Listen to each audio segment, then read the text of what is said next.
Did you get caught self-loving by your mom? Awkward. It is awkward. Did you do something that got you fired from your job? I just get stupider. It's fun being stupid. Don't hide this in vain. Let us laugh at your pain.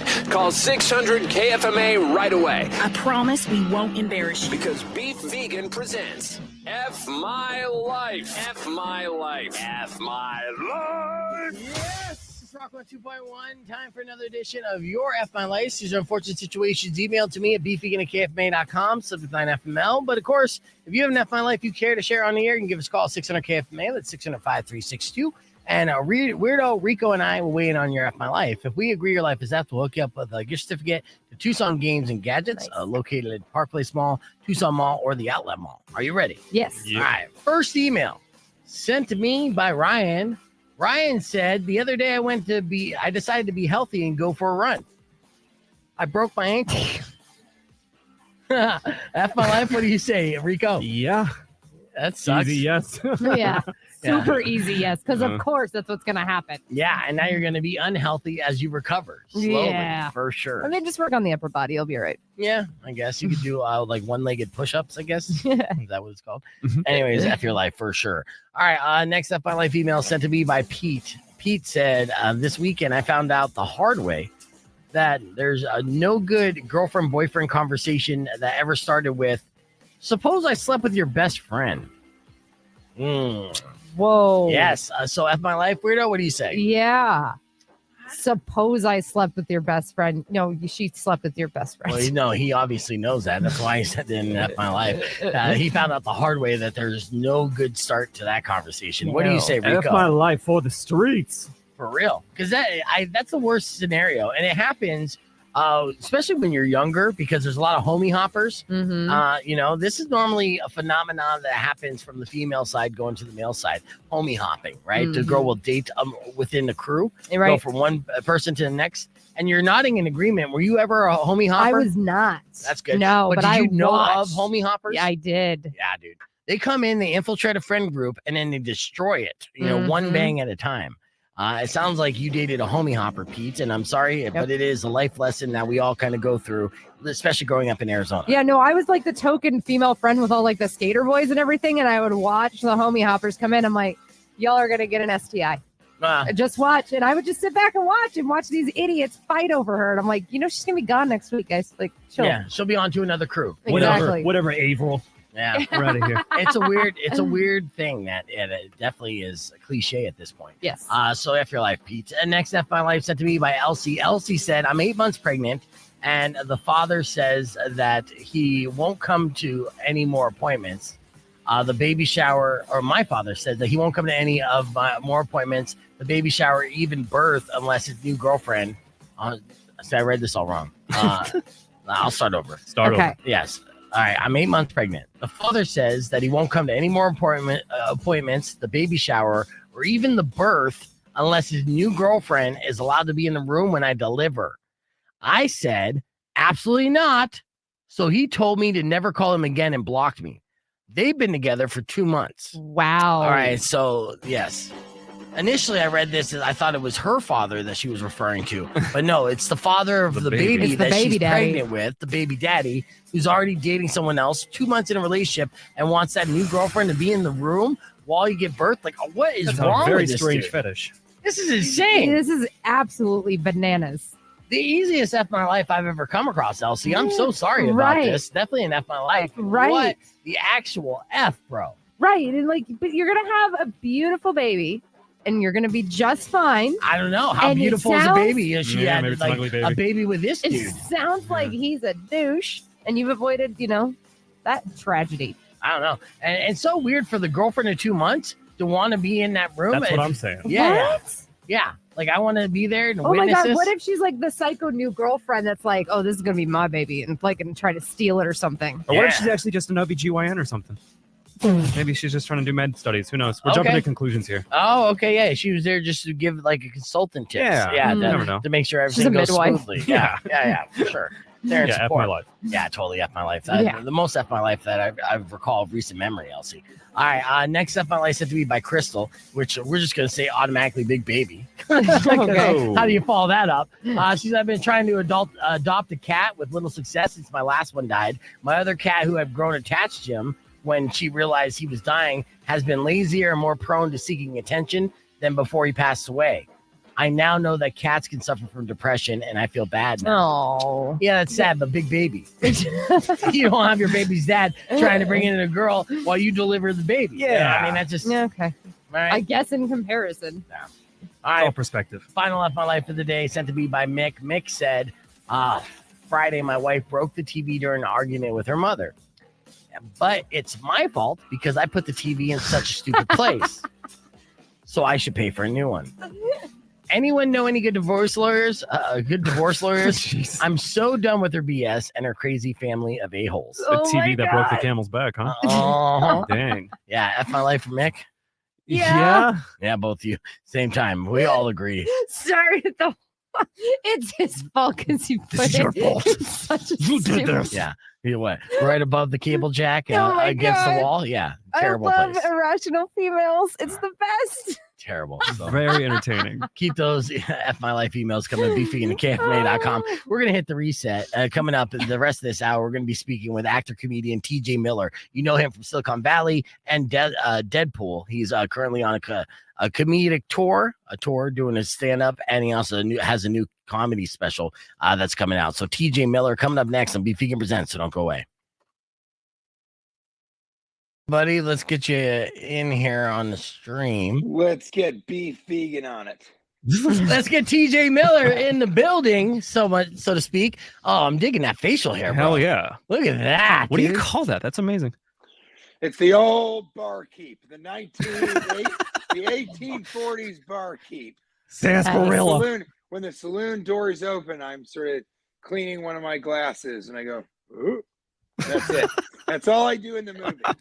You're bringing it back, Amazing. dude. You're bringing it back. I love that, dude. Always innovating, and in one way or another. So You got to do it. And right, I mean, I've got my stand-up comedy album. I have my own line of peanut butter, and now I have facial hair that irritates my wife. So I think I'm doing fine. Honestly, Doing it though, right. in our vows, this is real. In our vows, she vowed to love me no matter what my facial hair was. So that's pretty Nice. funny.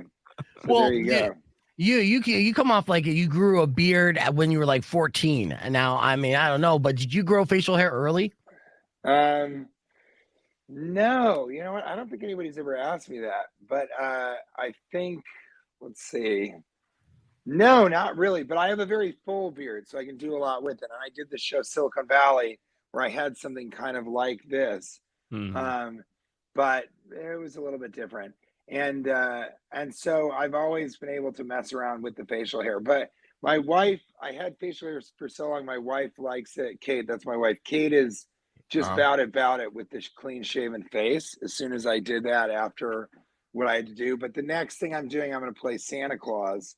So when that starts to come together, then like right before we shoot, I'm going to Actually grow out a real beard? Wow. All right. So No nice. CGI. Let me introduce you to my friends real quick, TJ. This is Rico and Weirdo. Okay, I like that. Yes. Very and- radio. Yeah, and we're gonna be live on the air here in 30 seconds because right now we're doing the stream. We gotta And so talk vegan. yeah, you gotta talk contradictions. And I've talked with you before. I was introduced with Rick Bronson, House Yeah. Comedy in Phoenix and all that Sure. stuff. So it's good to catch up with you again. And I'm excited about you just constantly working, doing a stand-up tour, and we're gonna talk about that, of course, the comedy special, and then whatever else you want to talk about. Yeah. I mean, we got to talk about this peanut butter situation for sure. Yeah, we Right. do. Well, then let's talk about this peanut butter situation. We got TJ Miller live with us. You know him from shows like Silicon Valley, or even movies like the Deadpool franchise. He is currently doing his stand-up comedy tour, and also has a comedy special that he's dropping. And also now he's the new Mr. Peanut. He has his own. I am the new Mr. Peanut. I like it. I've got a monocle at home, Yeah. Now you have Top hat a and a cane. Are you? Yes. You really now? Your comedy album is called Smooth Peanut Butter. So to promote this, you actually started a peanut butter company. No, vice versa. Oh, wait a second. You started. Said. Let that blow your beefy vegan mind, okay? So you started selling peanut butter, and then you made a comedy album and decided to name it after the peanut butter that you're selling.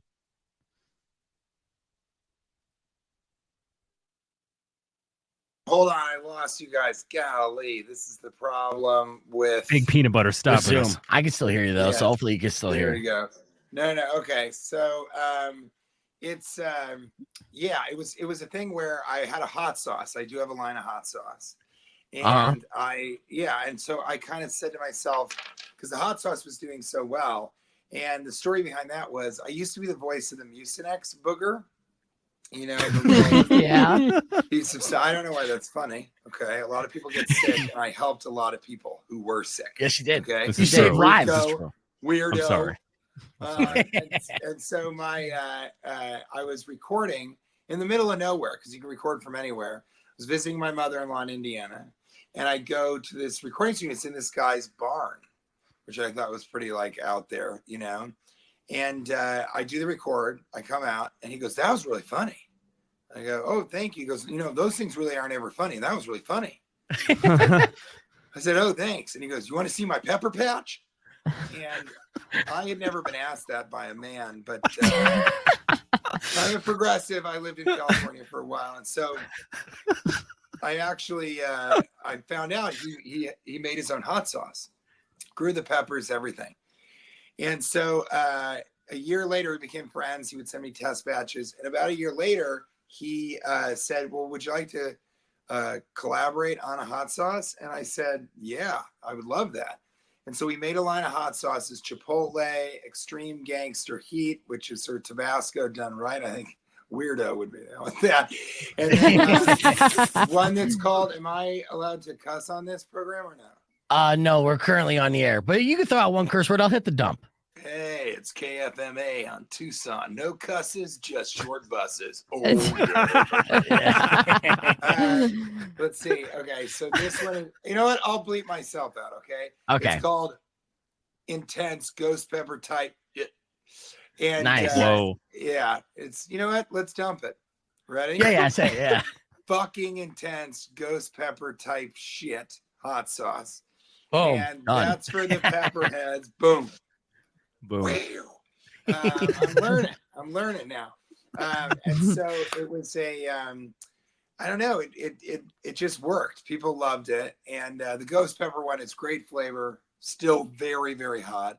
Right. And so, well, I also love peanut butter. Maybe I should look into making peanut butter. And I found somebody who, it was really, really interesting. I found somebody also in Indiana. I don't know how, but his family was making peanut butter because their daughters did a school project starting a small business, and it was a peanut butter company. And so I collaborated with them, and now I have my own line of peanut butter. It's the best, Rico. It's the best you'll ever have. Okay. He likes his protein. If you can't tell, the dude works out. No, he loves his protein. Look at that goatee. One day he'll grow a full beard, Rico. One day, Dad. One day. Imagine? Yeah, I have imagined. Now, before you roll out your own peanut butter brand, do you have to go through a bunch of different taste tests? Do you have a certain standard that you want before you roll it out, or was it just the peanut butter already great and you're like, oh yeah, this is already good to go? Tastes like all the other peanut butter I ever tasted. So we have 3 flavors. Dark chocolate coconut, that's for the ladies. Weird. Hell yeah. And that has almonds in it. And then we have cherry chocolate with real dried cherries, milk chocolate, and honey roasted peanuts. Oh, nice. And then we have toffee crispy, my favorite, with toffee, milk chocolate, and Rice Krispies. So it's just different than anything else that there's ever been. And do you even have about this? Yeah. What? Do you even have peanuts in your peanut butter? You did all the ingredients you named are delicious, but it doesn't sound like peanut butter at all. I have some peanut butter in it, but no. You know what? And you're the first person to mention it, and now I'm getting pretty self-conscious about the peanut content. Let me put it this way. Okay. Preferment. Let me put it this way. Let me put it this way, Piffy. Okay. So it has enough peanuts that it would kill you if you had a peanut allergy. So I think it's just that's enough. good. There we go. Just That enough. is good to know. But it's almost a dessert peanut butter. And yeah, I worked with the company to kind of get get things in the right order, the right sort of proportion. And for me, it was always a dream to do a peanut butter that would be bananas, honey, and milk chocolate peanut butter. And I was so excited about that. But then John Weed said, well, unfortunately, we tried that, but the bananas oxidize. They kind of go bad. Oh. And with, the oil, and it just didn't work. It just wasn't the deal. And so that was really, honestly, really upsetting. Heartbreaking. And then I said, it was heartbreaking, Fiffy. And I got to tell you, Piffer, the man, has got to understand with those sweet, beefy vegan lips that I don't stop when somebody says no. And I said, well, what if we did banana chips, like dried banana chips? Yeah, like dehydrated. Yeah. And I'll never forget his response, which was, when's the last time you had banana chips? And I said, I don't know. I mean, it's been a little while, but like within the last couple of years, a year or so. And he goes, did they taste like bananas? And I went, no, I guess they don't really taste like bananas. And then he just looked at me like, that's why I'm in charge of making the peanut butter. Here's some ding dong with weird facial hair. We're talking with comedian TJ Miller here. Baby on the Bigs, baby. We're going to continue this conversation on the podcast broadcast, which you will be able to watch as well. And we'll have more with TJ, including where you can see him live and how you can check his new album, Smooth Peanut Butter, out. So you stick around. It's coming up next. And he's going to tell you about how he used to be vegan. It's Rock 2.1. Beefing it. The Miller lore. And I'm like, oh shit, you do know my last name. Like, you seen that email. You see the I know he dead named you, bro. Yeah, dead named me, and Whoa. on all the ways that people would mispronounce the name too. Yeah, literally making me What cry is it? I this didn't mean morning. dead name you. Do you go by Beef Vegan? I do, but you know what? I mean, also my name is Brad Furman as well, or Pifferman, or all the ways that. Oh, I'm calling you Piffy from now on. Piffy, call me Piffy. You just Bruce Wayne's his ass. New nickname. I dig it. Dude, I gotta say, yeah, I'm teasing you, but if you had called me Todd Joseph, because my moniker is TJ, I wouldn't have been pissed, but I would have been like, listen, Piffy. You recognize the like brand. such a firm. If you want to be such a firm man, why don't you go work out with Rico? Yeah, with my peanut butter. Yeah. He's been trying to get me on. I think that he's just in too. character with the bartender, the sarsaparilla bartender. Yeah, that's right. I played He's in the character right bartender now. in Deadpool, and now I play the bartender in 1850s Yellowstone, Montana. I hope you're in a spinoff for Yellowstone. That'd be a dream. I'd be into it. I got this shirt in Montana, actually. I think. Yeah. Nice. Oh, yeah. It smells like beef. Yeah, I'm gonna see that on full screen here, or Full screen. Let's see that flannel. The fullest we can do. Let's see that shirt. Very nice. Ooh. Yeah, it's good. You've been staying busy here, so we're going to talk about the comedy special, of course, quality while fabric. we're on the air. Little nipple button. Yeah. And I mean, as far as acting, of course, you're still always doing like voiceover work and staying busy on that. What other projects are you excited that you're getting cast in and you're trying to work on? Well, it's pretty awesome because I'm going to cast myself in a Christmas movie that me and my buddy are writing. And we just got producer notes on the latest draft of that. And they were psyched. We haven't talked to him yet. We haven't gone on Zoom with him yet. He's in Los Angeles. I live in Manhattan, New York. And he's given us great direction so far because it's a really out there Christmas movie. It's really, really, there's nothing like it. And he said it's almost more like Jumanji or Night at the Museum or Ghostbusters, the original. And I think that that was so exciting to hear that he was like, this could be like a Ghostbusters level movie. And so that's what I always wanted to do. I wanted to write movies that I starred in, but didn't direct, and then to do stand-up comedy. So that's kind of what I'm doing right now. And Nice. It's a big swing. I mean, it'll be like a $25 million movie, maybe $30 million movie. And I'm starting to understand why movies take years to make, because the script has to be perfect to get the perfect director and the perfect cast, and to get financiers to like cough up that much money. I mean, it's a lot of money. And so that's the thing that I'm most excited about. And I wrote a series that I might make a movie, but look at that, a poovie. Look what your last name has done to me. I know. The P is silent. Damn it. Yeah. So I think the F is silent. Permanent. It's not permanent. Performing.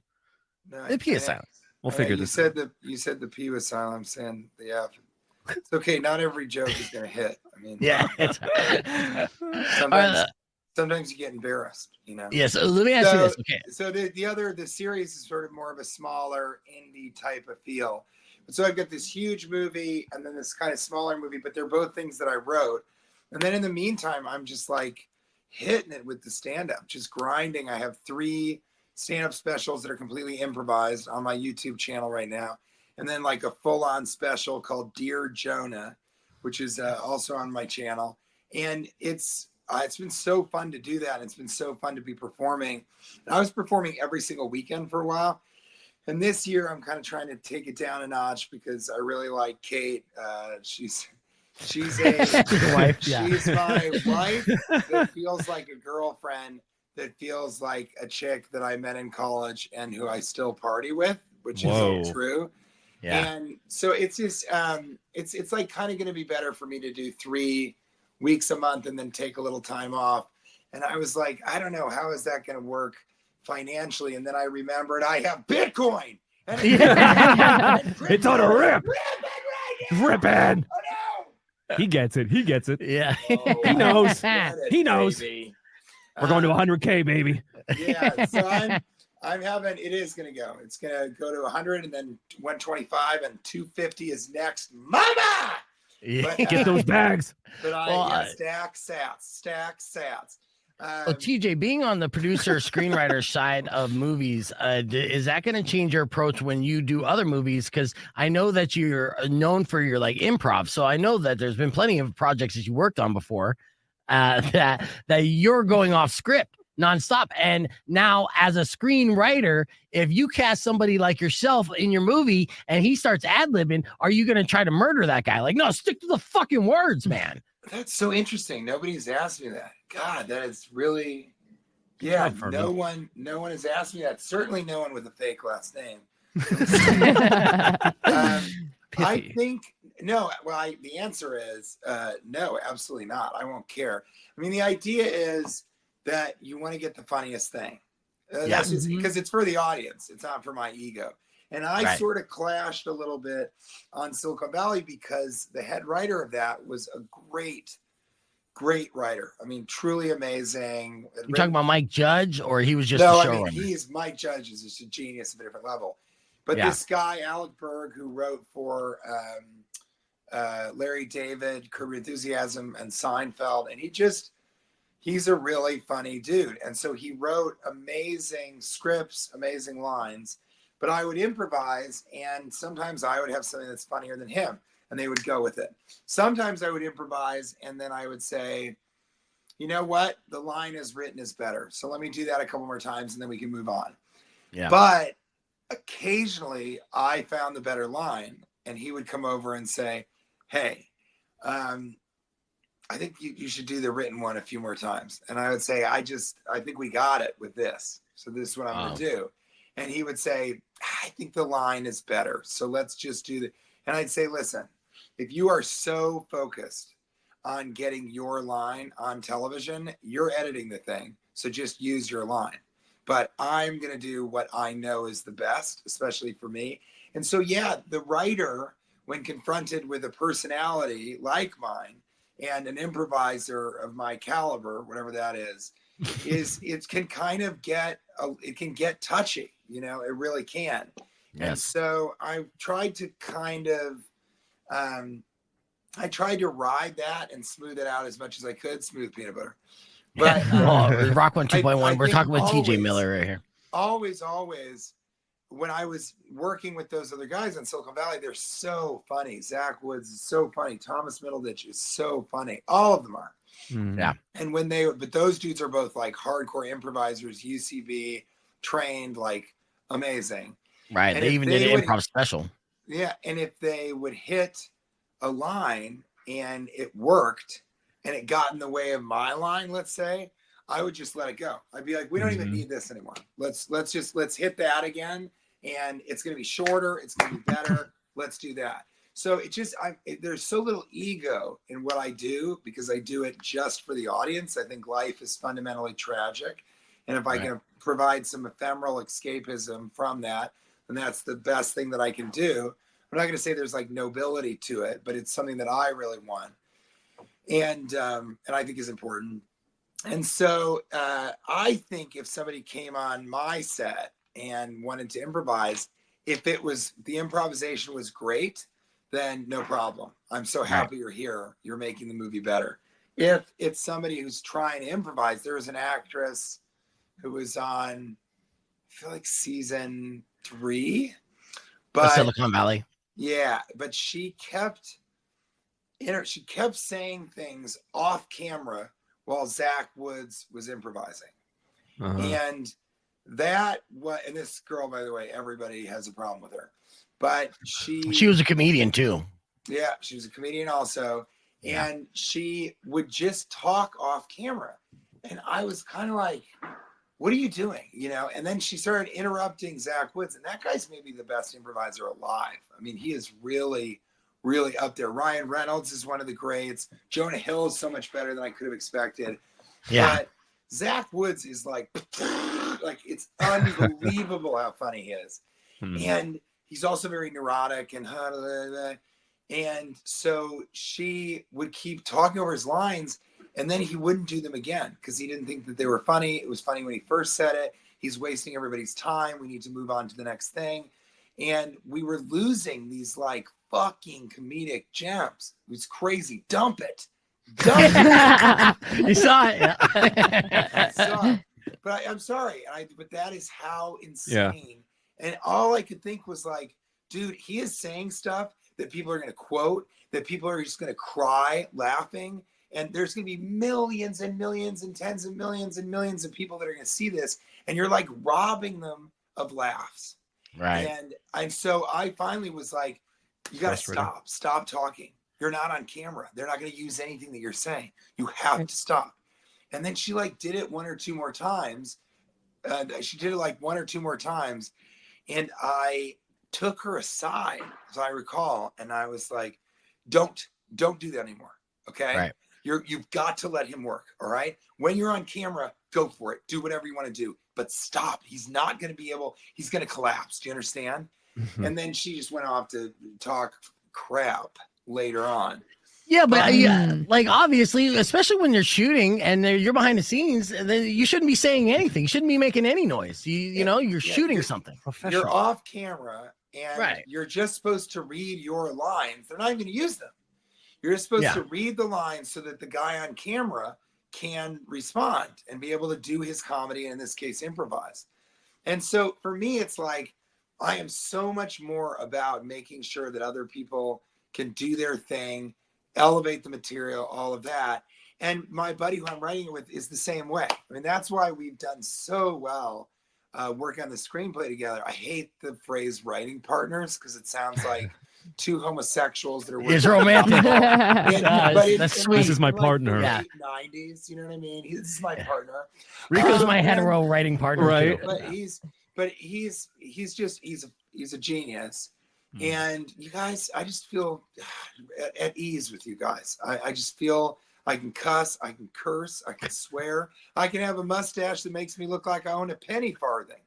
And a bicycle with the big wheel in front and the teeny tiny in the back. Yeah. And so he and I are able to never be precious about our jokes or structure or whatever.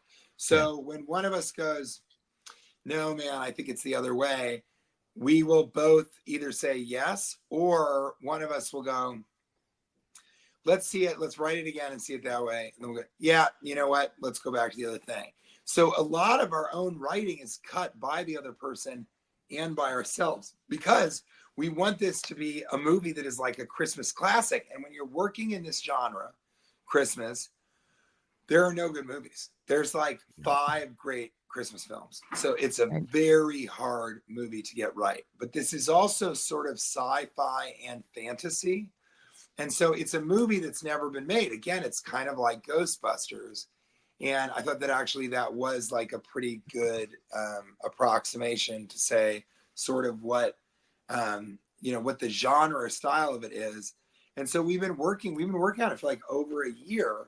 And I think we just now got it right. And a lot of what we've done has made it a movie that isn't our favorite script of the ones that we wrote, but it is the one most likely to connect with people and work from Boise, Idaho to Portland, Oregon to, Portland, Maine. I mean, we really want all of America to love it. And we also want people that are younger. It's PG-13.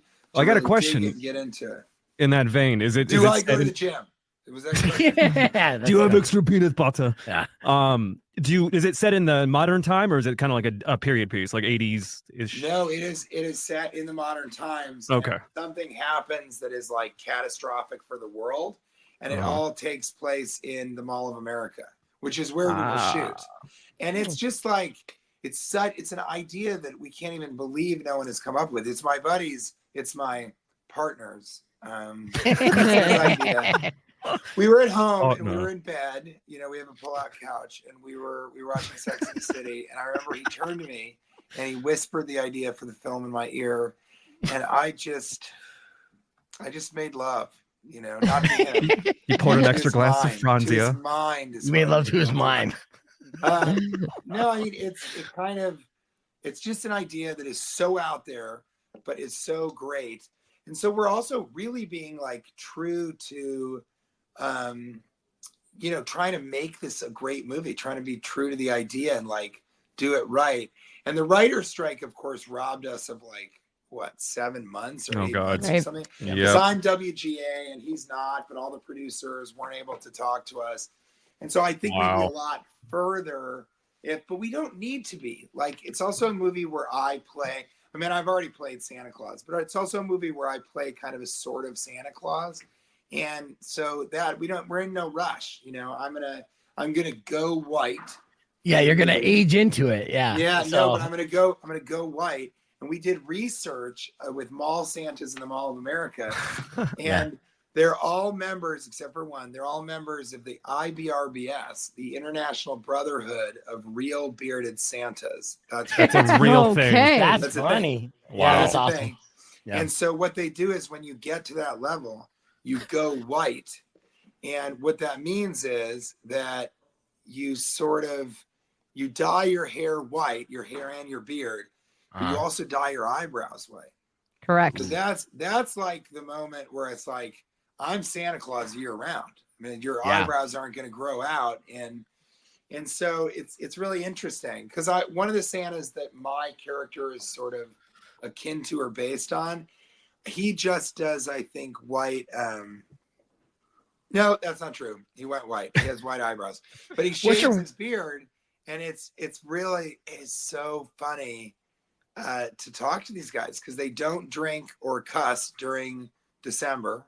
Right. And they're the whole year. The guy that I love, Christmas Eve is the last day at the mall to see the kids. Yeah. Right. So Christmas Eve, he shaves his beard. It's all ritual. He has his first beer, and then they effing party. Yeah, they rage. Night. Yeah. And then he hangs these holidays with all his buddies. They're so excited. I think he like starts to cut weight a little bit. And then New Year's Day, he starts growing his beard for Christmas. Wow. So it's a whole year-long process. Life, his whole life is based around Santa Claus, around being Santa Claus. I want to see a documentary on this. Yeah, and you know what? I feel like we're going to do that in conjunction with the movie. There is a documentary about Santas, and Ric Flair is somebody who wanted to be a Santa Claus and is obsessed with it. No, Mick Foley. Mick Foley. Mick Foley, that's right. Mick Foley. Yeah. And he's just about it. So that documentary is amazing. There hasn't really been a documentary about these mall Santas and what they are. They're like saints. And the funniest thing, to me, the funniest thing, okay, is that one of the Santas, and I feel like I can trust you guys, okay? You can trust us. We love this Santa Claus, and his name is Santa Herman. And he's a smaller Santa Claus, almost diminutive, you know. And he was the main Santa. Santa Sid was the most famous mall Santa in the world, and worked at the Mall of America for like 40 years. And he just retired recently, but Santa Herman used to be an elf for Santa Sid. And he was an elf for years, but always wanted to be a Santa.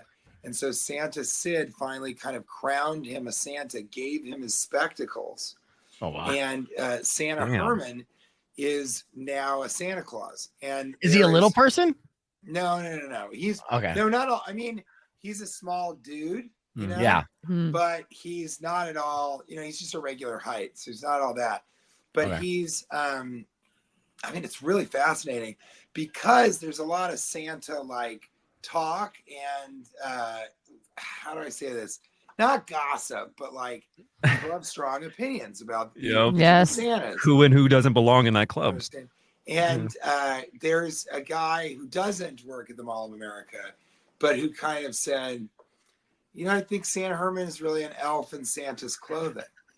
And I thought that was so funny and like kind of bitchy, you know? Yeah. But really sort of, it's bizarre to kind of understand that. And some Santas don't think if you shave your beard, then you're not a real Santa, or to the caliber of realness that the Santas that have a white beard year round. But also these guys, there's a bunch of Santas at the mall. These guys, they like walk around and they're saints on earth, and everybody loves them because they look like Santa Claus year round.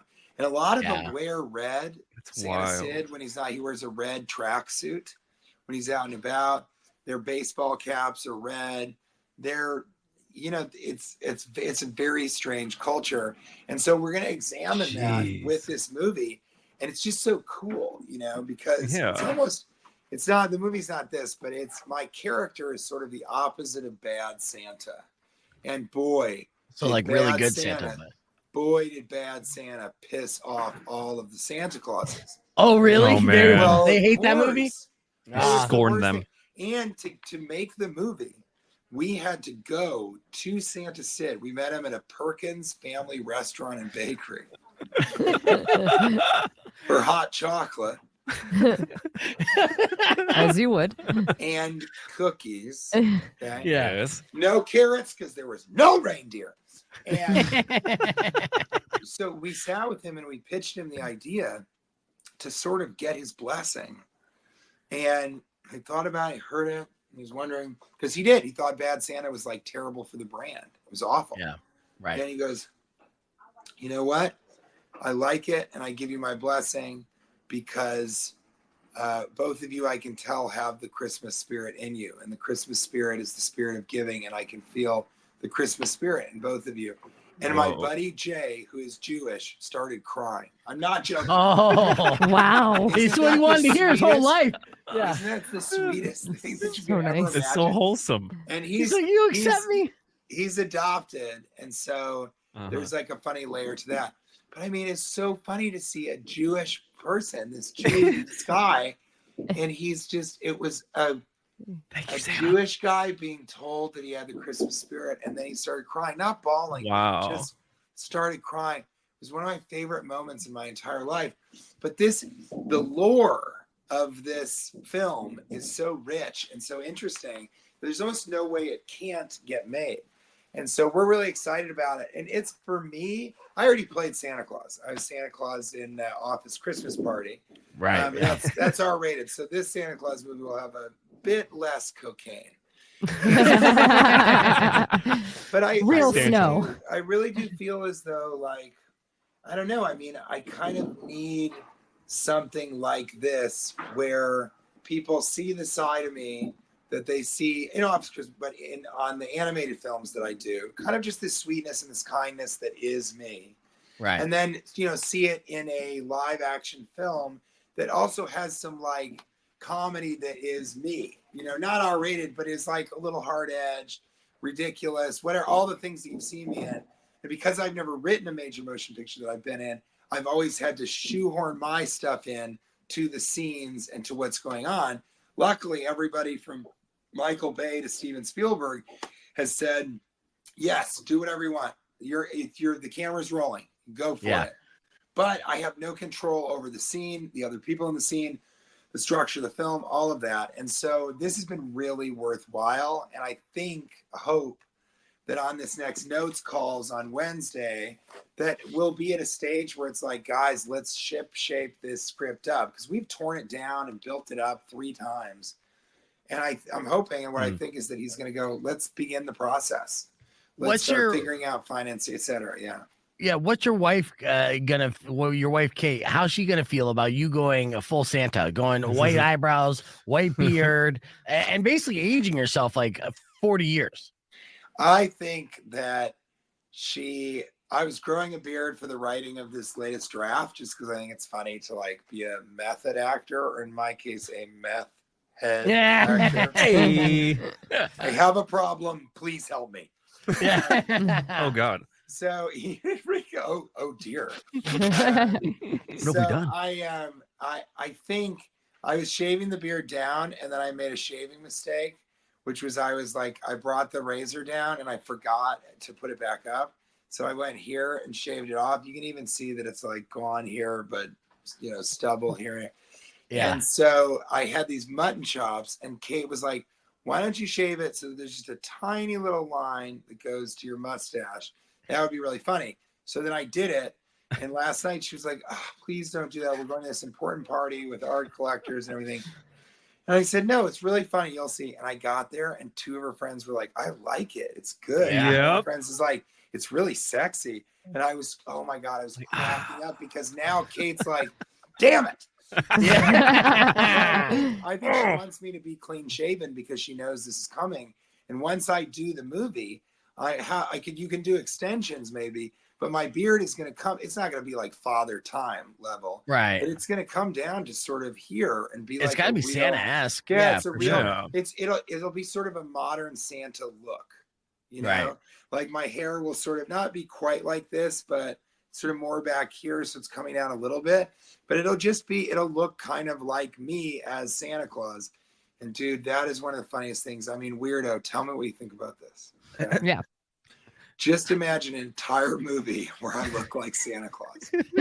Think about it. It's just, it is, we start laughing sometimes thinking about that the entire time, and I'm like, what are we going to do? We got to get out of here. I'm Santa Claus. You know what I mean? do you have to consult with the Santa guide to make sure everything's up to standard as far as like Santa aesthetics? Of course. Yeah, of course. Yeah, dude. Santa Sam at the Mall of America, he's kind of our main consultant for the film, and he'll be credited as well as Santa Herman. But it's really, it's fun, dude. It's going to be great. So that's the main thing that I'm doing. Weirdo, you've had like 5 or 6 questions that you've been burning to ask. So I just and ask that question when we get on the air, which will be 12 seconds. So let me reset the table and then because I know about this Santa culture. A little too much, yeah. I do. She's into weird things, TJ, which you're gonna like. I bet that's where she got her name. Yeah, Rock 102.1 KFMA. We're back here with a comedian, actor, TJ Miller on the podcast broadcast. A weirdo has been begging or burning to ask some questions. So what's your question for TJ? Well, here, I mean, weirdo? You're talking about this movie that you're putting together with all the Santa stuff, and it is true about the going white thing. So I am also a hairstylist. And I do have a client who I see in November and December to bleach his hair because he's got gray hair, but it's too dark. Yeah. And also to bleach his eyebrows and a couple of blonde spots he's got in his beard. So my question is that what you're going to do? Are you going to bleach and tone all of it and just keep up with it? Such a hairstylist question. It's such a hairstylist question, but yeah. No, because that's what they all do. Yeah, it is absolutely. Even if they're blonde, you have to do a full bleach. Mm-hmm. Otherwise, you're beat Santa. You bleach the beard, which I guess doesn't feel great. You bleach the eyebrows, and it has to stay bleached, right, for a little while. And then you go in and you make it white, and then that's it. you can't dye it back. The only thing you can do is grow it out, and to really grow it out is going to take like 6 months or something like that, right? Is that right? Yeah, it takes a while. I'm going all the way, but I kind of think, I mean, the eyebrows is sort of funny, but I'm down with having eyebrows and hair at this length or whatever that's white. I think that'll be so funny, and I think Kate will be able to get into it, but. Have you done any like two friends? Have you looked at any Photoshop pictures of what you would look like with white hair ahead of time? Oh my God! I got Somebody you. Call AI. We got to get this done. Right That's here. What Rico does. That's what Rico does. Yeah, 10 seconds. He can white you out real quick. Rico, go for it. What are you doing? Are you doing it? I got you. Yeah. I mean, Michael Sheen did it for Bad Omens, and it looked really good on him. I think it's gonna look great on you. Cool. In the meantime, I was a vegan for 5 weeks. 5 weeks. Why? Why? I mean, even with the name, like, why? Yeah. What's the purpose there? Kate and I did this like detox. We did a vegan cleanse and a detox because she was like, "Do you want to do this with me?" And I was like, "Yeah, sure. I don't care." So we did it, and then I was like, "What's the funniest amount of time to be vegan?" And I said, "I think it's 3 weeks." So I was going to do it for another week or a week and a half. And then Kate's like, "Well, if you're going to do it for comedic purposes, 5 weeks is funnier." And I was like, "Damn it." He's right. And so I did it for 5 weeks, and it was fascinating because you don't miss the meat. I didn't really miss the alcohol. I wasn't drinking for like 22 days. You don't miss the alcohol, and then you don't miss like fish or anything, but you really miss the cheese. Yes, I was going to say that cheese. Yeah. And what people don't understand is if you are a vegetarian in the United States, then you eat cheese. Anything that doesn't have meat in it has cheese. Oh, I'd like a sandwich, but I don't eat any meat or fish. Okay, well, how about the caprese, tomatoes, salad, and cheese? I can't do that. So that's my impression of a vegan. I can't eat that. I'm sorry, I can't eat that. But it was really interesting to be the most annoying person at the party. Right. Because, and then beefy vegan, are you vegan? Have you ever been vegan? No, but my daughter's vegan. Her name is Veal. She's veal vegan, and she ironically became vegan when she became a teenager, and she's been vegan for a couple years. And what a pain in the ass that is. Now there are some things like vegan chocolate chip cookies are amazing, right? But vegan cheese, vegan. Yeah, I know. I messed up. Veal. It's your fault. I know. You did this. I thought she'd see the irony. No, it is a very, very funny name. It's one of the funniest names I've ever heard somebody naming their kid, especially daughter. Is really funny. Yeah, veal vegan. Veal vegan, but I feel like being vegan is you think you're better than everybody else. You really do. You're silently judging everyone. Yep, murderers, you're still such a hypocrite. Like, tell your daughter, like, well, if you're really doing this, then you should stop using electricity. Let's start there, Yeah. Because it's impeding on the animals. So to me, it's very ridiculous because I didn't care about the animals or any of that stuff. It was just a health thing. No, it was not a health thing either. I was just doing it to be funny after those 2 cleanse detoxes. Yeah. But I went to a party and people just don't understand it. The guy was like, "Well, sir, are you gonna have any of the prosciutto? It's all." You go, "Oh, sorry, you're being vegan, right?" And I was like, "Yeah, I can't eat that." And he goes, "Well, do you want some sushi?" I said, "Well, that's fish, so I can't eat that." Yeah. And he said, "Well, what about the California roll? That's imitation crab." And I was like, "Yeah, that's just cheaper fish. I can't eat that." And then he literally was like, "Well, we've got plenty of cheese." And I go, "What?" And he goes, "Oh, that's right. Okay. Well, you want a marijuana gummy? You can have a marijuana gummy." Right? And I go, "I can't eat that." He goes, "What? It's marijuana. It's from the earth." I go, "Yeah, but the gummy is animal product. And so I can't eat that."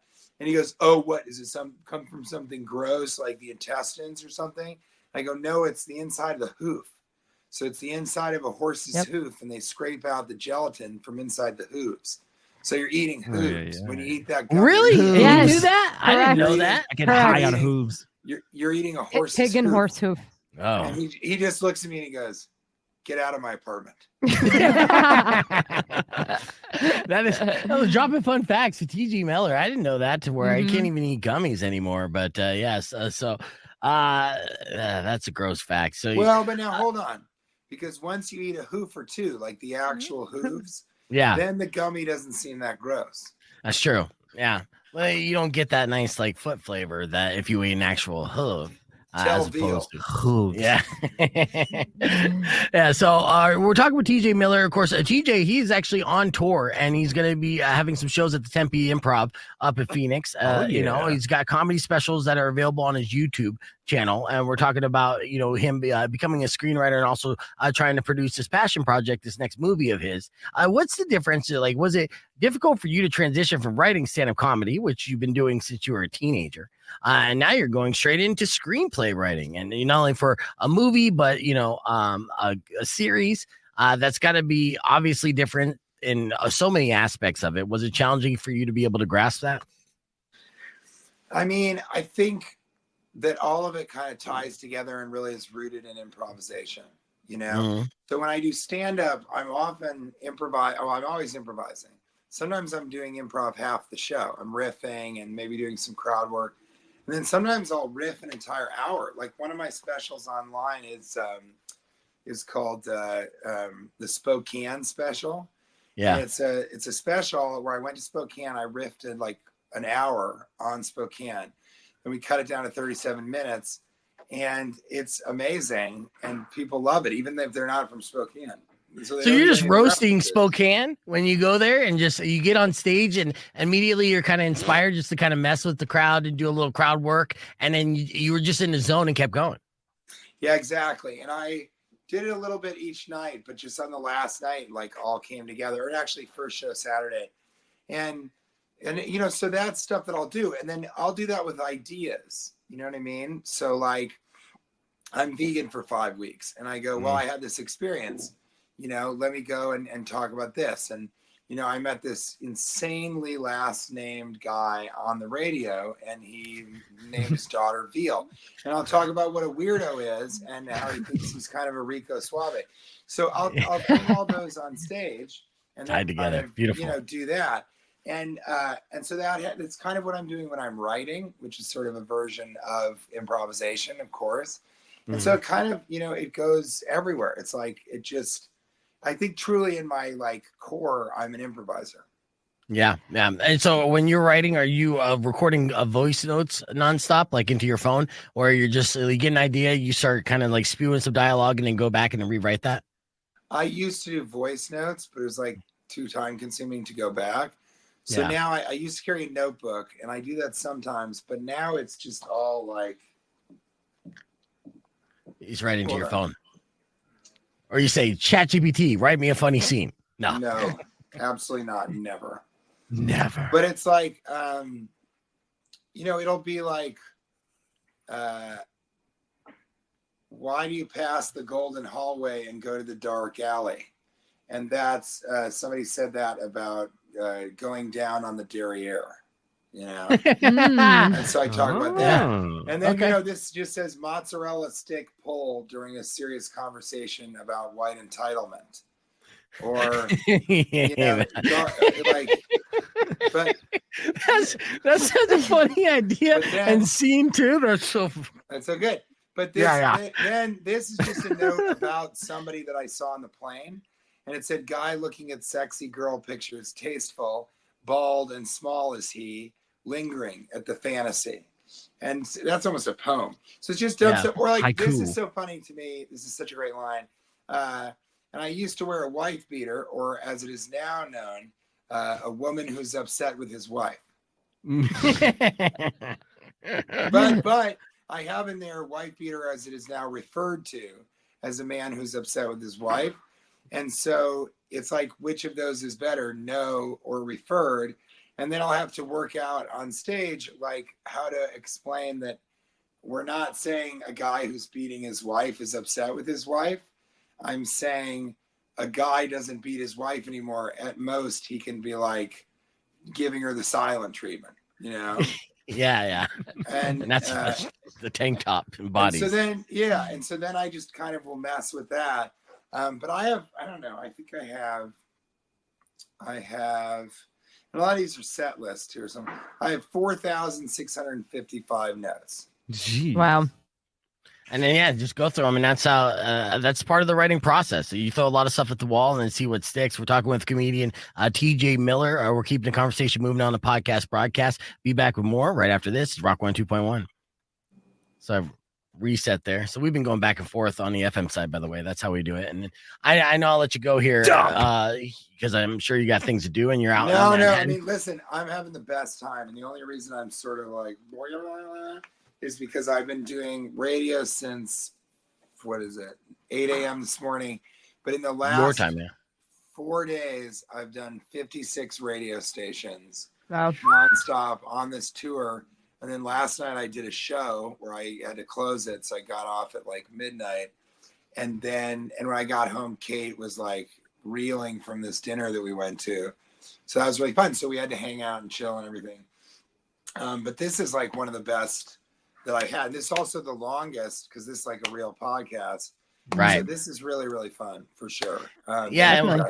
Well, you know, I always like talking with you. I wish Weirdo would shut the fuck up. I know. And I've got an improv question for you of like, again, you've been on Silicon Valley and Deadpool and everything. Yeah. Do you have like a favorite like co-star that you've improv'd with or like a favorite improv moment that you've had in your career? I mean, I liked Jin Yang from Silicon Valley. This guy, Jimmy O Yang. Yeah. And then I was a big fan, you know, Thomas Middleditch and I, the sort of lead of that show, we had a 2-man improv show in Chicago. And he's like the best. Yeah, he's like the best improviser I've ever come across. You said that. Did you do a run with him or was it like a one-off? No, it was a run. We had a regular weekly show for a while. And then I did stand up with Kumail. In Chicago, I started with him. And so I knew all those guys. It was so bizarre to all get on this show that became incredibly successful. But Thomas is more fun to improvise with off camera. I thought that was really interesting too. Yeah. I think I've been watching his Twitch stream when he's gaming, like Red Dead Redemption. You guys together on that. Thomas. I like it. He's hilarious on that. That made it weird. Some of that stuff, when everybody gets famous and on a show that's really successful and everybody's making money, it gets weird. So I don't really talk to him anymore. And that's a bummer. It was also tough. Well, it's not that much of a bummer. I know. I had this joke. What was my joke? I was like, I was talking to some guys my age and he's single. And this girl that he was sort of interested in was like, well, I'd like to just be friends. And he's like, so I don't know what to say to that. And I was like, tell her, I already got friends. I don't need any more friends. I'm doing fine. I'm trying to have sexual intercourse with you. But I love him. He's the best. He's so funny. But he on camera was just a different type of improviser. But I loved Zach Woods. But I don't think he and I improvising together was like such an amazing thing. But I do think, actually, now that we've got it, it's like I think Ryan Reynolds. Like Ryan Reynolds is so fast, right? He's so funny, and right. He can come up with written lines, and he'll give you lines, and then if you give him lines, he's totally down with that. And I think it was interesting to work with him because I can kind of go toe to toe with anybody, and some people, you know, I don't know how they feel about that, you know. Whereas I just thought he was like so funny. I mean, and it's cool to improvise with somebody who can come up with great lines in your voice, right? To give to you, because then you don't. And those writers are amazing, so they would throw lines to us all the time. And that set on the first Deadpool specifically, that set was so cool because it was just the funniest people in the United States, maybe sort of in the world, kind of just throwing like, what about this? Oh, I thought this. The writers were running over, and we thought I'd come in with the script. I'm thinking about these, but we don't have like more than an hour. Which of these is funny? And Ryan would say, oh, you know, I think this one and this one. So it was really fascinating to kind of like be in that environment because, like I said, there's no ego. So it was just awesome it was very collaborative. It felt like an improv show because I used to be in improv groups. Yeah, so let me introduce you as well. Our buddy Herb Strattford. Squeeze into the scene there, right? Or the screen. Santa Herb. Yes, so he's a film critic. Of course, you recognize TJ Miller and stuff. So he's the enemy TJ. We like to have him on just to roast him about his stories from Sundance. And obviously we get a good rundown. It's good to see you back. Thank you, Herb. Welcome back, buddy. I want to show you something too, TJ. So we weren't joking about Rico's Photoshop ability. So if you want to see what you would look like if you had some gray in your hair and Santa, you utilized AI with this too, right? Course, yes. Yeah. Okay. So this is AI dude. So it's not going to be spot on. But it's like Robert Redford and him had like a baby at KFC. Oh, fantastic. Okay, so here's nice. a first TJ. Now this is without the gray, right? I know. Okay. I tried to tell it to do the gray, but it refused. And then here's just a aging TJ. Actually, look how that sophisticated sexy. you look. It's Robert Redford right there. That's really funny. Yeah, it's getting there. Let's see. That's the winner. Yeah, no, this is like what was the prompt on that one? TJ Miller fighting as Santa Claus? No. Fighting a Santa Claus. It was something simple. I gotta go back to it. Yeah, it looks like you're a barista of your off time. Yeah, I just put the image of him, white hair Santa Claus, eating a steak or eating peanut butter on one and of those. And it just keeps coming back with gingers. Yeah, well, it's getting there. Yeah, so the sunshine on the photo. Put in all white hair, beard, and eyebrows. There you go. Yeah. And then send very that to specific. Because we got to know. I love you said that he's this AI master, and then I just told him a different prompt. He's like, "You're right. I should tell." You're right. What I wanted to You're so smart. This guy's the best in town. Well, trust me. Like, hey, the best I can afford, dude. What do I put on that radio cash? That's all we got. We are. I'm famished. Tucson, so is the market like? Try it again. How was Sundance, Herm? Actually, Beef is mistaken. I didn't get to go this year. So, so this is my first year in 14 years. I haven't gone. So it was, what did you it was do very instead? bummed. Oh, I had a medical thing. Not that I want to get into it on the air, but anyway, yeah. So I had to pass, and the problem was, the Sundance media people are awesome. They're like, no problem, whatever. My Airbnb was like, no, sorry, we're keeping your money. I'm like, excuse me? Right. I gave them like a month's notice. They could have rented it out again, and they're like, no, we're keeping your money. Yeah, and also, by the way, just French charge you a fee or something, and then immediately rent it to somebody else. Yeah, right. So many people want to go to Sundance. That is really messed up, Herm. Yeah. And I would tell you that you should get over here on Santa's lap. Yeah. Tell me what else you want for Christmas besides your money back from the Airbnb.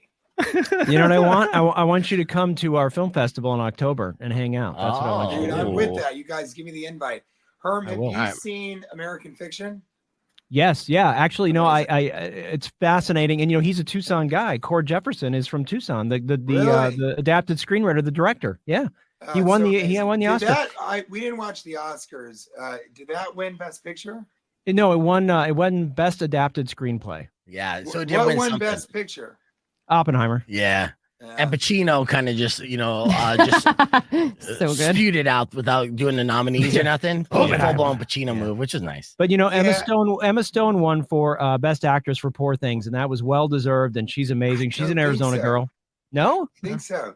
What do you like? I think that movie was great. It was just about 2 hours too long. That's like the The joke Lobster. that I say about Transformers 4. But it was an hour too long. For sure, at least 45 minutes. And then I really liked her, and fine, give her an award. But I thought that she was the worst part of that movie. I thought that Mark Ruffalo was so funny and so satirical, and I loved William Dafoe. And I liked a lot of the people around her more than Gerard Carmichael is a friend of mine. And I thought he was good and kind of weird. But Emma, just after a little while, it felt like, and I don't know if it was her fault, really. I think in some ways here's what it was. I didn't even think about this. Because it was too long, there was her having to do too much of that character.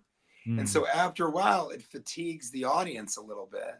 And then anyone who's kind of like, geez, this is long, is like, I've seen this shtick. Why do we have to see her having sex in the brothel for 45 minutes? Like, let's do it. What it is you've got, of course, the joke with the Catholic priest, but it's the butcher guy. Let him do his thing. She has to have sex. It doesn't really matter. Let her be excited about the money, right? And then let's do our thing where she's whipping some guy we get it. We get the sexuality, the male-female power, the dominance, the sexual shaming. And I'm a big, like, Kate and I have gotten in arguments because we have a frozen daughter, 3 of them actually. And I've been like, if they want to do a cam girl thing where they're masturbating on OnlyFans and that's how they want to make money for college, that's their choice, I think. And Kate will be like, no, it's not. She should not be doing that. I think she should be able to. And I go, whoa, her body, her choice, right, Kate? Isn't that an important part of all of this? And I'm serious. I'm real about that. It's like, if you're a woman, fuck guys for money if you want to, or masturbate on camera. Do whatever you want with your sexuality. And I think that's fine. And so there was that in the movie, but we only needed 20 minutes of it, not 40 minutes of it. And I think the danger of having a film that is too long is something great can turn into something that is tiresome. And that's just dangerous because you have this great art. And if you had just not been so precious about it, then we would have had a best picture on our hands, I think, to be honest with you. And Oppenheimer. Hold that thought real quick. I don't mean to interject. Let's get back on the air.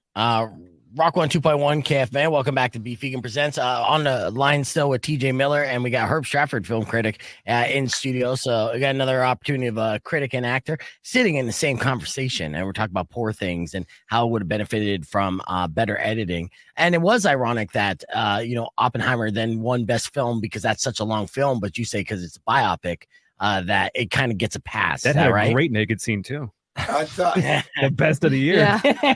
Oh yeah. God, that was so funny. Yeah. I thought Oppenheimer was very long for sure, but it didn't feel as long because again, you're right. It's a biopic. It's like we see his life, his entire from the beginning, not when he's a child, but like from the beginning all the way to him at the end getting a presidential medal. And, you see so much of his love affair and that interest and that coming in and out and and so I think it does get more of a pass, but I feel like maybe there's more richness to that story, but Poor Things, it was a very solid, strange idea from a director who's just great at that. And it's a fantasy, but things can always be shorter. Like Oppenheimer should have been shorter. It didn't have to be that long. There's no reason that you can't get rid of 20 minutes.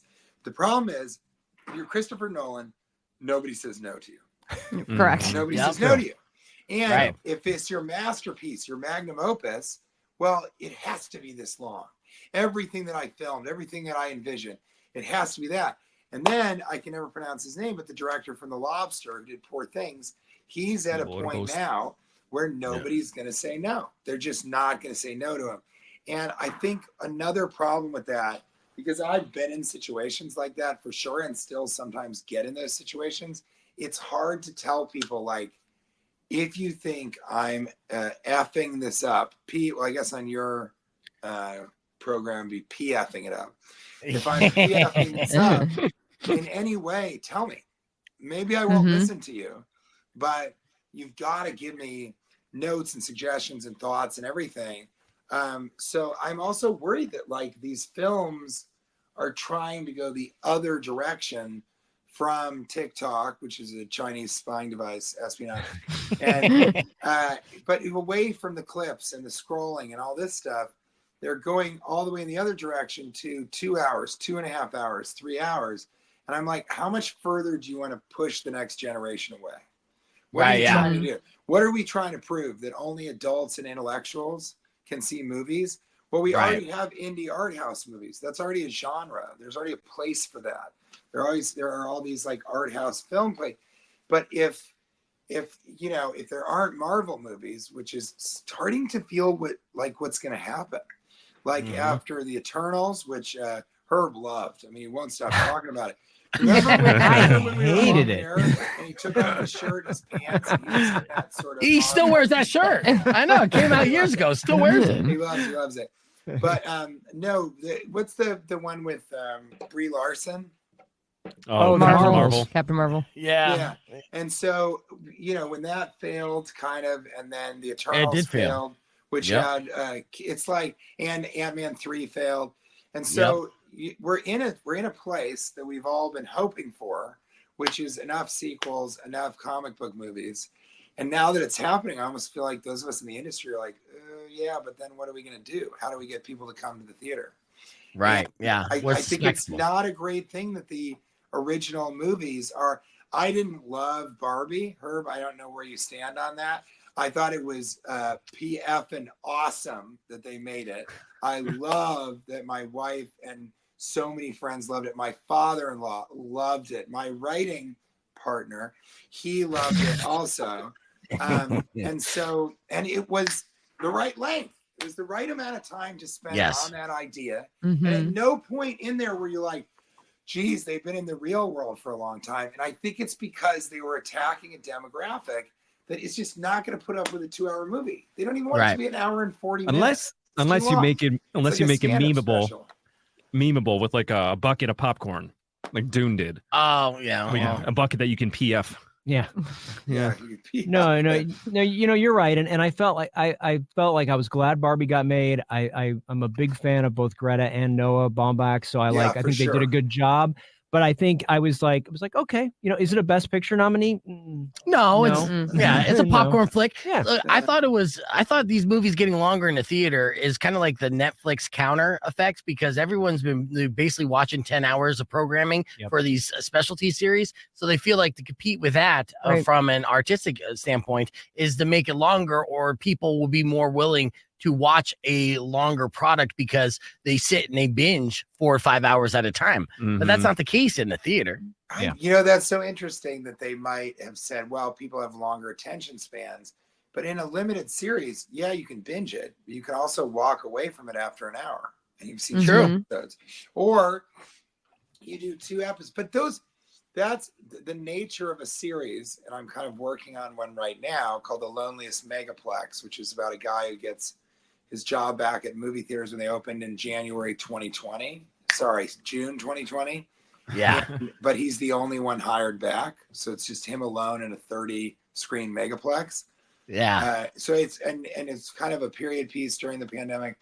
But anyway, the point is like that, if you got 6 episodes of a limited series or 8 episodes of a limited series, well, it's written to be returned to and be long enough that it can make it through, and each episode has its own completely different thing.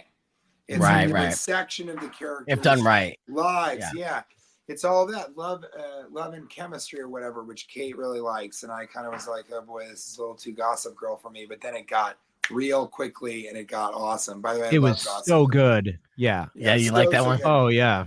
So good. And so I sort of feel like they shouldn't, don't do that. Find the middle range.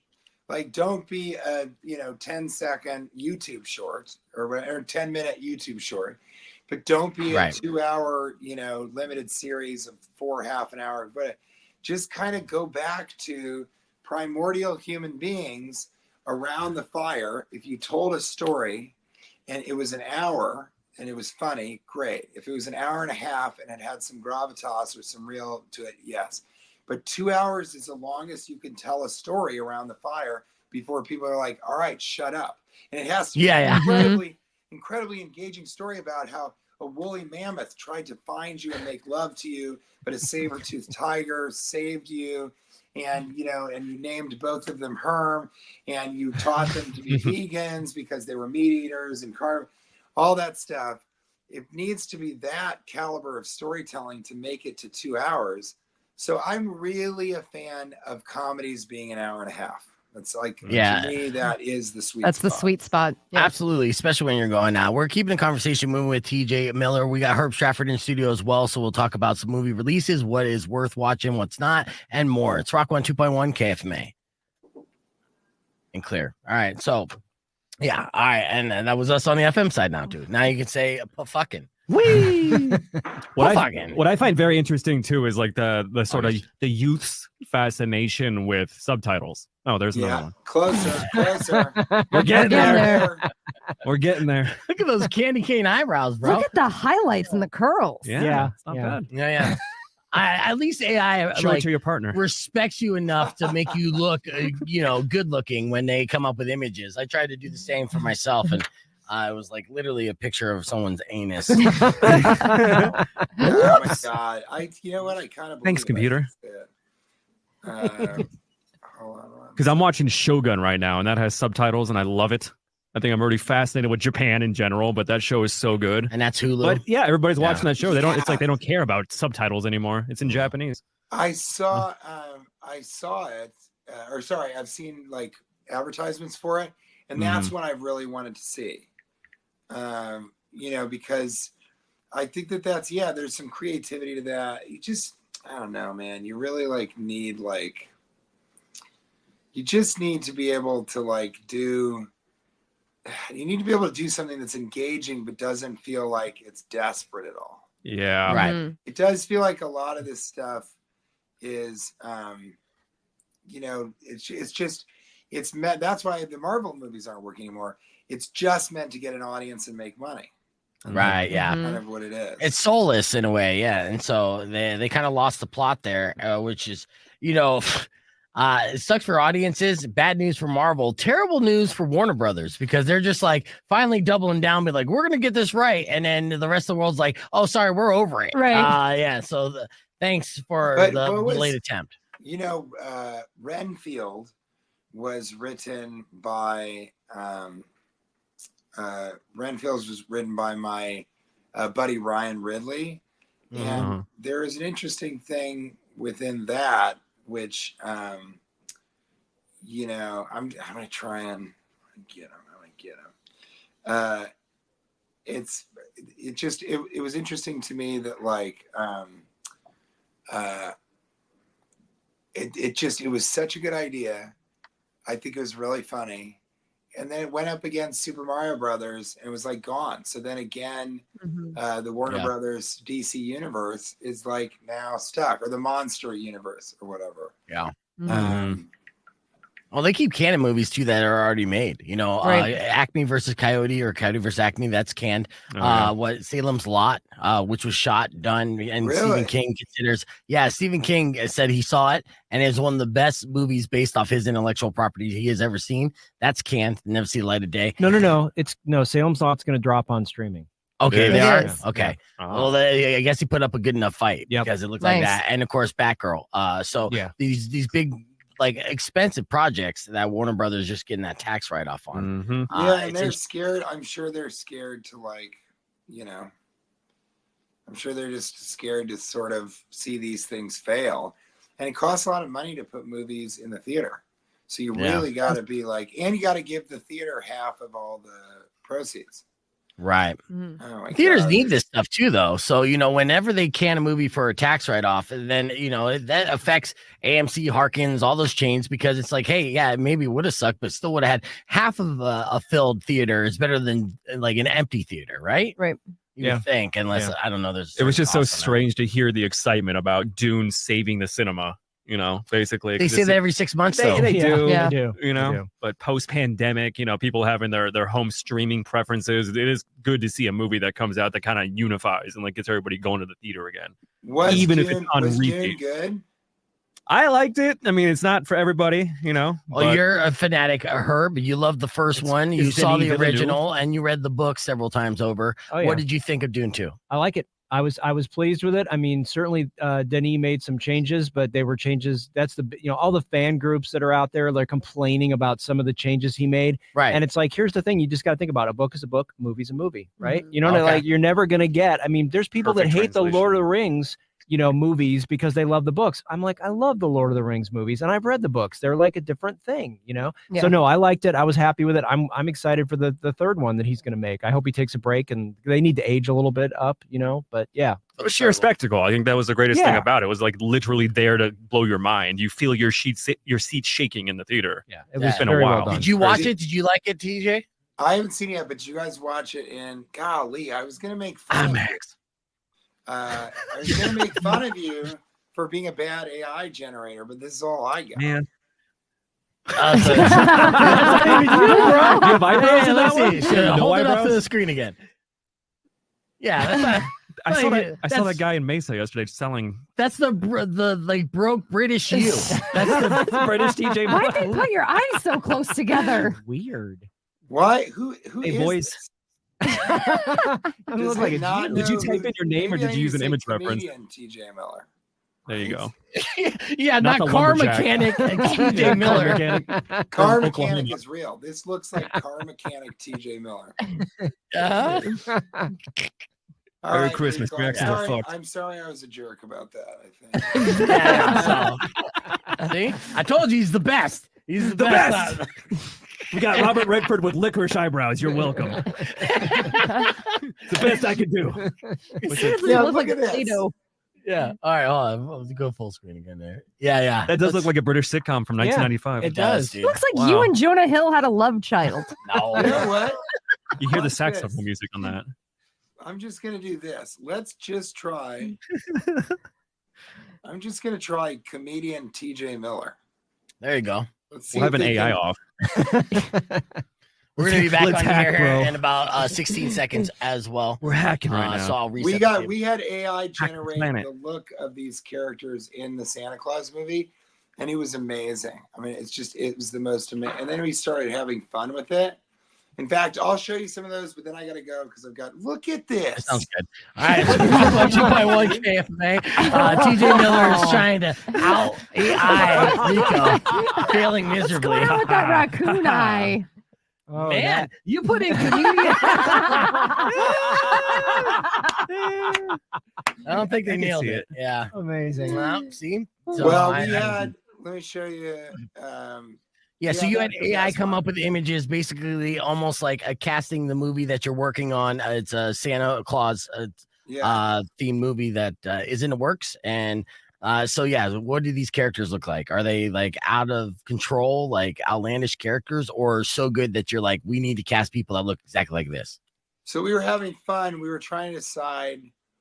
We got great pictures about, like, we just asked for like seal creatures from another planet. Okay, Fabulous. that's a good looking seal. That's a good looking seal. Like kind of almost alien seals, because Yeah, there that's we go. Kate actually Yeah. came up with it. But we just like the look of these because they're so otherworldly. We love this. Yeah. Galactic seals. Yeah, that's your next Marvel Ooh. supervillain. Right. There you go. And then, so then we were like, what about these seals with? And this one's great too. Yeah. I don't know what's going on. What'll work with this? Hold on, I think this. And then we were like, all right, these seal. It's a red flag if a creatures- girl has that as her background on her phone. These seal Yeah. creatures, we were like, what if they're eating fried chicken? Because who doesn't like that? Seals in Santa hats Damn, the eating fried hands. chicken. The hands are Yeah, creepy. that's right. And then we put, what about if they were in like Santa Claus thing? And then we were like, what if they were eating fried chicken? And this was all because Santa Claus in Japan, Rico, you should know this. In Japan, on Christmas, they eat fried chicken. They eat KFC fried chicken. Yes. It's like a huge Oh. tradition.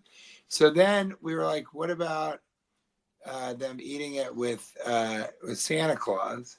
This better be in the movie, bro. And It's gotta then, be a It's gotta fever dream be or in something. it, yeah. and then we said it again. And then this time he's like really scared. With the red-eyed seal. Oh, It's because the My seal God. realized that he wasn't eating chicken; he was This- eating deep fried seal. You guys, this, and this, I got to do this and go. This Okay. was so funny and so terrifying to us for so many reasons. It's funny and terrifying. Okay, I like it. Oh God! but You look walk at into that his room. look at his eyes. Oh, They're all completely whited white. out. Wow. No Possessed pupils. Santa oh. eating Look at- fried chicken with Look seals. at that guy who sees us and is going to kill us. Yeah, right? And That is stab the terrifying. chicken bone. Who's this little guy? Are you sure you don't want to make a scary Oh. movie now? Just Ah, it's a sticker. No, it's not a sticker. What have we done? Guys, I love you so much. You're so good. Nice to meet you, Herb. And hey, nice to meet you. Smooth Peanut Butter, the album has dropped. You can stream it anywhere: Apple, Amazon, Spotify, SiriusXM. It's spinning.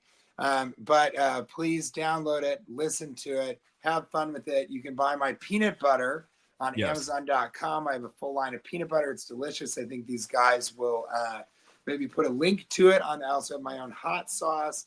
And subscribe to my YouTube channel to watch Dear Jonah, my stand-up special. A couple other completely improvised specials there. And thank you. This is my last interview of the radio tour. This is my nice. Wow. 6th radio show since Monday. And wow, yeah. By far the best. By far the best. And maybe we'll get you here in October. We'll get you here in October, maybe. Yeah. Yeah. No, I would love that for sure. I'll come into the studio. And you got to understand how much fun I had, because after all that radio, I've been talking for an hour and 51 minutes. And the only reason I'm getting off, well, there's 2 reasons I'm getting off. I'm getting off because I have a call right now. And then the other reason is Weirdo hasn't been allowed to talk because Nico won't shut up. Yeah, that was TJ Miller, everybody. We're going to keep, we got Herb Strattford coming up after these words. So it's a movie review. Stick around. It's Rock 102.1. Yeah, and then so we're still recording this. And so we did Audible. That's so the hilarious. idea was we got on with TJ at 8:30. Yeah. Right. So, and he wasn't kidding on this. And so we had maybe like 10, 20 minutes, but this is what happens when we do interviews. And this happens every time, does it not? Mm-hmm. And it's been happening for a long time. It's been like this is like a point of pride for us, actually, because we do make them feel so comfortable that, we get that you have 10 minutes, hard out, everything else. And then we end up talking to people for over an hour. Yeah. So here's the deal, Herb, and welcome back. And, I didn't mean for him to impede on your time, but we are recording 2 shows in one. So if you have a couple minutes too, I want to record a segment for Friday. Sure. And so we have that. And this whole podcast, because I tried to go live halfway through and it didn't work. People are commenting, but they can't see. So I'm going to do a special 2-hour podcast tomorrow for the streamers and with TJ, dominating the conversation and talking a lot of stuff and went back and forth. And, it's great. I'm just excited to tell my kids. I got to talk to Tough Nut from How to Train Your Dragon. They're going to be so excited. It was also interesting in the notes too. God. So like, obviously we don't need to talk about any of the controversy or the nonsense and stuff like that. And you need to get to and the notes. So they do say from the publicist, avoid any of that, like Deadpool controversy, any of that, even though we did talk about we tiptoed. Deadpool. And they said, lastly, TJ is a talker. So if you can make it a point to wrap things up with him in an interview, it would be greatly. But that's absolutely not. There's a reason why. No, but Alan is so great. This publicist that I work with, he knows how we do things. So I made sure that I'm in the window where I don't have to do a tight 10 and say, no, we're more conversationalists. So, that's why we're at very last. And he could have, after all this, starting at 8 o'clock in the morning, New York time. So 6 o'clock our time, right? He could have been like, guys, I'm exhausted. I'll give you 15. I'll give you 20. Right. Yeah, totally. He goes an hour and a half. You wanted to go out strong on the last one. Right. For him. Yeah. That's right. Well, and awesome. in the last couple of days, I've been pulling up some of these radio interviews, and the best that you're going to get from these stations is like a still photo and then, the little sound wave line and then the 10 minutes. Yeah. Where it's like, he's right. We have a full podcast. He's bringing up clips, everything else. Yeah, he knows. Yeah. So it's good to go. We know what we're doing. Right. All right. So we're going to do. You better have that look in the movie too. Yeah. Well, now that you've given it to him. Right. He was taking pictures. So I know. That's good. So funny. All right. Let's see. We got 8 o'clock. Boom, boom, boom. And then you got a little time afterwards, Weirdo. So we could do. Okay, good. Because we got to punch in what we're missing.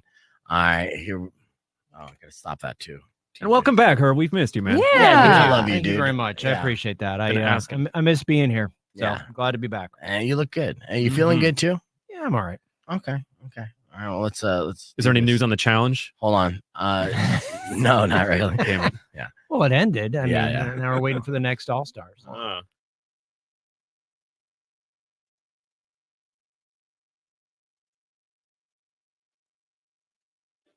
Rock 102.1 KFMA. Welcome back to Beef Vegan Presents. And it wouldn't be Friday without checking in with our good friend Herb Strattford, film critic extraordinaire. And it's been a while, Herb, but welcome back to the show. I know you've been still, watching stuff all the way through your sabbatical, right? Absolutely. Yeah. No, I had another obligation I had to do on Thursday mornings and Friday mornings. And so I wasn't able to join. But I've been keeping up on everything. So. And there's been a lot. There's been a lot of stuff. I mean, not only Dune, but just all kinds of stuff happened. And awards and everything. Yep. Well, going into this St. Patrick's Day weekend, what's the top movie that you're most excited about? Well, there's not a lot of stuff hitting theaters. There is one really amazing sort of Holocaust story. I know that sounds like a bummer, but it's just a really, really great film. This is the 30th anniversary of Schindler's List. Right? Oh, okay. So, a lot of people are thinking about that. But there's another story that people didn't know about. And it's about a guy named Nick Winton, who was a English London broker who actually during the Holocaust, he arranged train trips to get children out of Poland before the Nazis invaded Poland. Right. He saved over 600 kids this way. And this is, you may have seen the meme or seen the thing that pops up on Facebook all the time recently where it's this older gentleman and he's sitting in an audience and the host of this show says, hey, if anybody here in the audience has been affected by Nick, please stand up. And the whole audience stands up. Because he basically saved all these kids' lives. Oh, wow. And it's an amazing story. It really is. Yeah. And so this is Anthony Hopkins plays this guy, and it goes between, flashbacks to when it happened to when this sort of television thing is happening. And it's just an amazing story. I mean, it's hard to believe that there's still stories like this that we haven't heard. And I mean, they say at the end, there's a little postscript and it says there's 6,000 people alive because of him. Mm-hmm. It's incredible. It's an incredible story. Right. Because he took the risk because it was because I remember it just because I love British history and all that. And the intricacies of what he had to do and the network he had to get together to get these kids out. And it was so dangerous. Get placed with other British families. Yeah. And there was, and Britain didn't want to help at first, which was crazy. Very difficult. They made fees and permits and host families. And then he prevailed. And it's a really fascinating story because in hindsight, he was the only guy on the right side. You know what I mean? Like all these people making it difficult. It's like, really? Yeah. History's not going to look well on you. Anthony Hopkins plays him or can't because Anthony Hopkins is so old, right? Yeah, so he plays the current one, right? He plays the guy when this happened. And I don't know, do you remember, Weirdo? The clip was from the 80s. 88, I believe. Yeah. Oh, wow. Yeah, it was on a British, YouTube. It was a British version of an Oprah type show. I know exactly what you're talking about now. I definitely recall that. Yeah, that's amazing. And what a beautiful way to kind of, be celebrated for that heroic act. So and he was very humble about it. He found a scrapbook and that sort of reminded him of it. And he wasn't out there looking for attention, sort of like Schindler wasn't. The Schindler's List thing, one of the Schindler Jews actually approached the screenwriter and said, you should tell this story. I mean, it wasn't like anybody was out like a publicist trying to tell anybody. So it's a great story. So that's in theaters. And then there's things, they're streaming this weekend, certainly Manhunt, which is the new series on Apple TV about the hunt for John Wilkes Booth after he assassinated Abraham Lincoln. It's a short series. Great series. Short series. Well, we're going to get to the streaming here in a 9 o'clock hour because there obviously are great things to be excited about coming to your streaming services. So you don't even have to leave your couch. We'll have more with Herb Strattford on the show. So stick around. It's Rock 102.1 KFMA. Your Florida Man's Story of the Week is coming up next. I'll be Vegan Presents, so don't go away. And I'll plug that in a little bit later, but we'll record another segment. So we're going to get live on the air, do a little beef tip, wrap things up. And then you got 10 minutes so we can record another segment. Yeah. Okay, good. We can do 10. Sweet. Right. Yeah. And I just checked it. I was right. 1988. Cool. Yeah. I love fact checking myself. It sounded right though. Yeah. I knew it wasn't 90s, but it felt like it wasn't early 80s. Yep. Yeah. That middle ground spot. Yep. I'm just judging by the hostess's hair. Yep. That's really where I took it from. The frizzles. And by the way, Rico, thank you for the Critics' Choice poster. Yes. I was hoping you got that. Yeah. You got that. Hold on. Let's see. Rock 102.1 KFMA. Welcome back to Beef Vegan Presents. We're wrapping up the show, but obviously we did not get to do a podcast broadcast today because we started recording it and then we tried to go live. TJ, obviously, we had scheduled 15 minutes with him. We ended up talking with him for about an hour and a half. Yeah. So we're going to do a special supersized podcast broadcast tomorrow for everybody to not only, watch and hang out in the conversation that you missed, when we were talking not on the air. But you'll be able to comment along as we do that. And it was a very good conversation. I mean, it's my fault. I would not shut up. You were. It was all my bad. Chatty Cathy. That is true. Chatty Cathy for sure. And real quick, I know that Rico made a poster for you, the film critic movie poster. Herb, do you have that framed and hung up? It's in my garage. in my studio. It's in the back shed. Yep. It's in my studio. I haven't framed it yet, but it is in the studio. My wife goes, "That doesn't look like you." What? That absolutely I gave you does. shoulders. I gave you like the buff statue. So good. It looks like a It's better the looking neck. you. It's the neck. I get a long neck. The neck. That's the movie star version of you, right, dude? You know, so You stick your neck. It's The thematic. camera You adds stick your neck 4 out. inches to your neck. True. That's all. And that is true. How many cameras were on me? Panasonic. There was... Oh, you know, that I loved poster it. still looks better than TJ Miller's AI photoshopping skills. That So, is true. yeah. That is true. Well, that's all the time we have for the show today. But I'd like to thank everyone for listening. Happy Pie Day. So my beef tip to you is if you're going to get a $3 pie, so just remember you get what you pay for, but be patient. Don't be a dick to where you think you're going to get that $3 pie in 15 minutes or less, or 30 minutes or less, or even an hour or less in some places. No, go get in line now. Yeah, so order ahead to get that deal of the year. It's March 14th, Pie Day. So that is your beef tip. Robin Nash is up next with another keyword for you to text in so you can win $2,024. We'll be back bright and early tomorrow morning with a supersized show. So join us then. Until then, drive safe, ride safe, and as always, rock local. Later. When you wish upon a side of beef, soon will come and end to all your grief. Babuski. But if you've been mean or kind of bad, I will knock out all your